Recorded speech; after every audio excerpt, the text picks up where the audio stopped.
கர்த்தருக்கு ஸ்தோத்திரம். இன்றைய வாழ்வுக்கான வழியின் வேத வார்த்தை அது எரேமியாவின் புஸ்தகம் 32ஆம் அதிகாரம் 17ஆம் வசனம். மாலை செய்யக்கூடாத அதிசயமான காரியம் ஒன்றுமில்லை. அன்பானவர்களே, ஆண்டவரால் செய்ய முடியாத காரியம் ஒன்றுமே கிடையாது.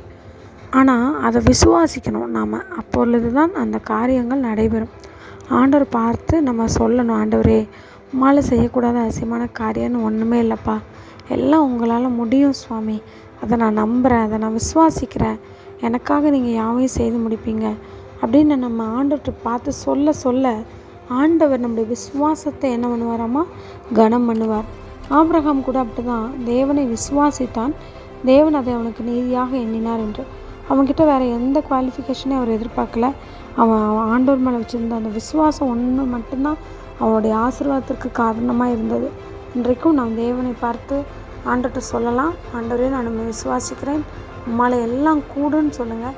கர்த்தர் நிச்சயமாக உங்களுக்காக யாவையும் செய்து முடிப்பார். தேவன் தாமே உங்களை ஆசீர்வதிப்பாராக. ஆமென். God bless you.